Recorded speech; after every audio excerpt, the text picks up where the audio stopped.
You're still watching a Business AM. My name is Simbalaji Charles Kiage. Welcome to your official sector trends this morning. Now, following the issuance of a one-year 5G test and trial licenses in March 2020 by the Kenyan regulator to 5 mobile operators, Kenya's largest telco by market share, Safaricom, launched 5G commercial trials for consumers and businesses on March 26, 2021. Experts now say that the launch of 5G technology in Kenya means that Kenyans can now start to embrace the Internet of Things, IoT lifestyle, translating to better use of electronics working for the consumer. Now, joining us this morning to talk about the impact of 5G internet on consumer electronics in modern day Kenya and Kenya in general, we're joined by Sam Odhiambo, head of consumer electronics, Samsung Electronics East Africa. Sam, good morning, sir. Good morning to you. Happy to have you around. Sam, just before we continue with this conversation, for anybody wondering what 5G internet is, what would you explain to them about 5G? I think broadly put, to anybody in the street and anybody who considers themselves techy enough, 5G is the 5th generation broadband technology that cellular networks actually deploy for faster interaction with the web service and the related accompaniments that go with it. So it actually started way back in 2019 in some parts of the world, and it is glad to note that we finally have it available for us in Kenya, and I think it's just a matter of time before it is rolled out to every part of the country. I'm sure the cellular network providers are doing all they can. Essentially what it will mean is that we'll have faster, I think better and hopefully cheaper connectivity to our devices. Pretty much. Sam, let's therefore paint a picture of how the use of 5G in our day-to-day activities is likely going to make our lives easier. Let's begin it from an electronics perspective. How do we expect 5G to impact the use of electronics? 5G, of course, will go hand in hand with what we call IoT, right? Internet of Things. So essentially, in addition to making connectivity faster and better, I think it is going to make our lives generally much easier. For lack of a better word, I wouldn't want to say lazy, but essentially what 5G will do is that we'll be able to get around how we acquire information, how we watch stuff, how we enjoy ourselves, how we go around entertainment in a much better way. And also good to note that 5G in itself is going to drive, I think, entrepreneurial spirit in the IT world in a manner that previously has not been experienced before. So those in that space, I think, will have to basically position themselves because there'll be amazing opportunities coming their way in terms of 5G technology with its growth and development. When we look at what sort of reception or adoption we expect that 5G is going to sort of get hold of Kenya, is it a permanent shift? And some, let's understand that, do we need to get 5G enabled platforms, sort of like a complete change for us to start feeling the effects of 5G? Yeah, I think technology is dynamic. So being in the early days, I imagine not all devices will be enabled to accommodate this. Mobile phones, of course, will be right at the forefront in terms of devices that will be stationed ahead of the pack to be able to support 5G. And I think at Samsung, we are definitely well positioned for that with our mobile phone, a number of devices already ready for this. But then along the way, as I've said, technology is dynamic, technology evolves pretty fast. We expect a number of devices and appliances along the way to be able to also adopt this. And I know a lot of R&D centers around the globe are hard at work to ensure that within a matter of time, there should be some level of connectivity and convergence among several devices for 5G to make more sense, I think, to the users at length. If you look at the way in which you have sort of your devices that are 4G enabled, which would be our proper reference point this morning as we talk about the impending 5G, would it give you hope for the way in which Kenyans are going to adopt your 5G enabled devices? Yeah, I think there is hope. There is hope. We've seen a lot of progress in the past few years. I think Kenya, regionally, we are very well placed. Yes. And there are a lot of things that are coming together almost at the right time to basically create a storm, what I would call a perfect storm for 5G. So we have the broadband connectivity costs coming down. We have skyrocketing uptake in mobile phones and smartphones for that matter. And we have homes that are actually designed to be smart. So, and you add that to the Kenyans eager to adapt to changing environments. I think the environment is nearly perfect for 5G to take root and in essence to allow for a lot of devices for connectivity to happen and for life generally to get easier as goes as relates to the IT world in general.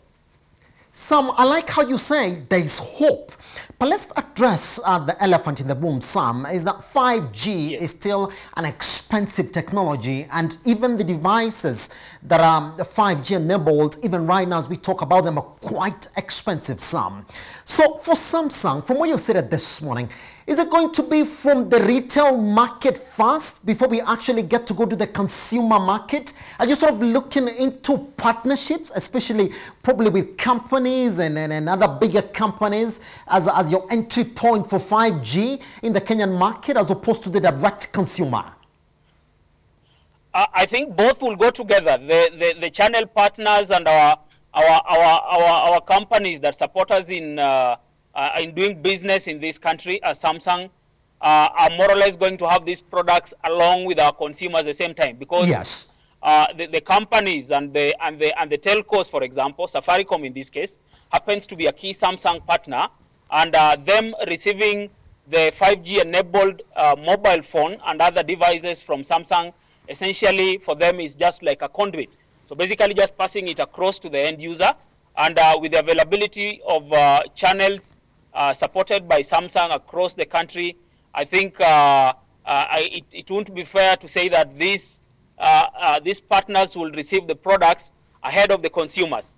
They will basically be transferring these devices to the consumers courtesy of Samsung, and I think we are glad and happy to be partnering in that way.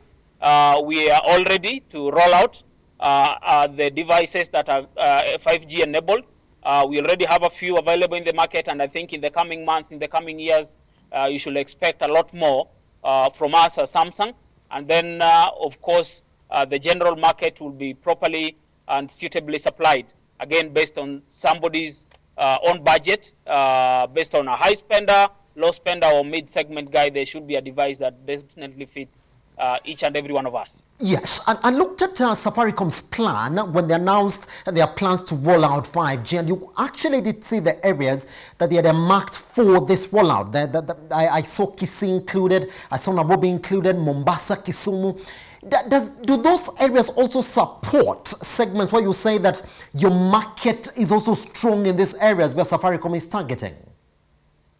I think we are strong. We are strong in that area. Yes. And in those areas, for that matter, because again, give it to the government and to the country's leadership as a whole. Devolution has done a lot of other things. We've had things taken out of Nairobi into the far-flung areas of our country, and the areas currently designated by Safaricom as their first entry points for the technology. Samsung is well positioned and ready to basically run along with them. Yes. And I hope nobody is going to be disadvantaged. I won't say that is going to be it. I know there'll be investments involved in this to roll it out properly so that it can make not just business sense, but also consumer sense for them in terms of usage. So the overall and eventual plan, in my view, of course, even from Safaricom, is to finally have it rolled out in all parts of the country, just as it happened with 3G, just as it happened with 4G. So in my view, it's a matter of time, but whichever way it goes, Samsung is ready. We have the devices, we have the channel partners around those areas, and we should be able to meet our customers at their point of needs and at their point of demand for the products that we actually have that are 5G enabled. Sam, there was this joke when Safaricom sort of announced their plan to fully roll out 5G in the country. Some people said they should have waited for us to get out of this pandemic season for them to really gauge where the market is in terms of adoption of new technology. Do you share the same sentiment? I guess what I'm trying to ask, Sam, is what has been the effect of the pandemic really on your business and especially on the new technology segment? I won't agree. I won't agree. If there is an area of our lives that have been greatly impacted by the pandemic, yes, unfortunate as it may be, I think it is the IT world. All over the places you walk around, you visit, within Nairobi, outside Nairobi, into other towns and other cities within this country, you'll see that IT world has actually made the pandemic experience, however unfortunate that may have been, to be slightly bearable, in my view.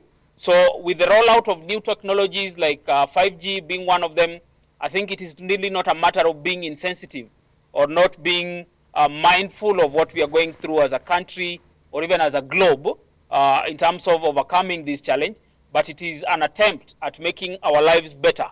I've seen people, for example, unimaginably, guys who've worked out of home for 20, 30 years, finally settling in at their homes and feeling it can actually be done. You can work at home, and that is technology enabled, right? We've had calls, we've had seminars, we've had meetings, we've had conferences, comfortably handled and chaired by people working from their homes, from their home offices, from the corners in their bedrooms and sitting rooms. And it is because of technology that I think some of the challenges that would amount from inability to drive the economy and make things work, we've managed to get along with this pandemic. And in my view, I don't think there is really harm in the timing for the rollout. It's right in order, and probably it could end up just be what we needed to make lives better as we try to get through to the other end of this pandemic. Which therefore leads me to my next question. Sam, and I will ask you like this, like what are the solutions that Samsung has developed in the wake of the pandemic, which we actually got in 2020? So sort of asking, did you sort of peg yourself in, enabling technology that was supposed to ride us through the pandemic? And do you think that that's where the business frontier for Samsung is in years to come in Kenya? I'm not sure I got the question right, but if I get you, you are trying to figure out if Samsung was unwillingly or unknowingly, for that matter, were ready for the pandemic experience in terms of providing products that will fit into the needs of the time. Exactly, Sam. Exactly, Sam. And do you think that that's where the business frontier is for technology? I think it is. It is because these are things that happen, at least for the last 3 or so experiences, we are told, after every 100 years, right? Yes. So unfortunately, none of the enterprises or the companies that are in existence as of 2020 were not there in 1918 to around that period when we last had the pandemic. So what happens is, at Samsung, I think what has made us ready really to serve our customers and meet their demands is the ability to be vertically and horizontally integrated in some way.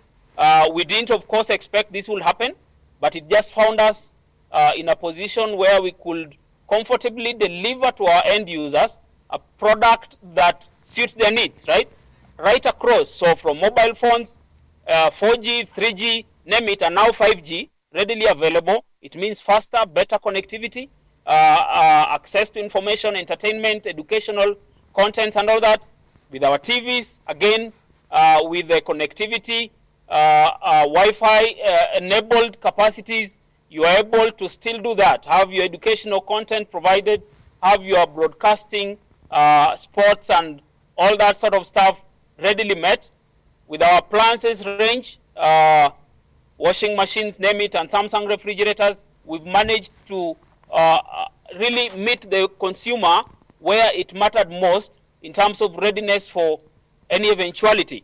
I wouldn't say 100%, but at least it helped lessen the pain and the difficulties that came about with the challenge. And I know across the board, I know in the industry, the IT world, this will be a key learning point going forward in terms of how can we make things better in the circumstances that, for example,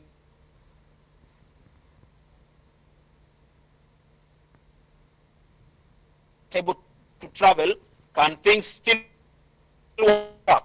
So in my view, I think this has been an experience, albeit painful one, but from the business sense, I think it has positioned us as Samsung to be able to think ahead of the times so that we're able to make life much better for all of us.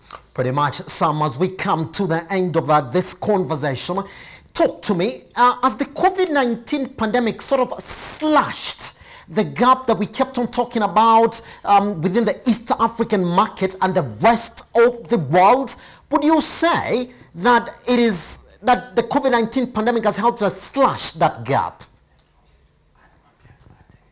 Not so much. Not so much. As you adjust your camera, I think we must have lost your headroom at some point. Okay, sorry for that. Will you just come back again on that question? Yes. If you don't mind? Yes. Yes, so Sam, I think I was getting to the part where I was asking you whether the COVID-19 pandemic has helped sort of cut the gap that existed between the rest of the world and the African market, and especially the East African market when it comes to technology adoption, because for a very long time we have been blamed for being laggards and being slow in terms of adopting technology. I think it has. It has. In the sense that for once, we were forced to get going wherever we were. For example, I know as at Samsung, we cover the region, right? Kenya happens to be one of our key markets in the region. And that essentially meant that we move a lot, right? There were a lot of movements in and out of the country. Because of the pandemic, we could not do that, right? We could not do that at all. And what happened is we adopted and we got away around it. So we were still able to do business with our neighboring markets. We were still able to coordinate with our partners in and out of the country. And we were still able to coordinate with our external offices, the regional headquarters and our global headquarters. And in essence, what happened is that we were able to adopt to newer technologies to achieve that, which ordinarily we wouldn't have been able to adopt. And I think that has happened to many other people. Within and without, in terms of quickly adjusting to the demands and needs of the time, and as a result, narrowing the gap that we probably had with the markets and other countries that were considered much developed in the IT sector. So it's been a good thing, and I think at Samsung, the challenge will be to continually grow and have products that will be able to support that, not just at corporate, but even at individual levels. So the gap has been narrowed, yes. 15 seconds, if you may. What are you targeting in a 2021, especially in the East African market? We are targeting to roll out our new range of products, and that will be on TVs, that will be on appliances, and that will be on mobile phones as well.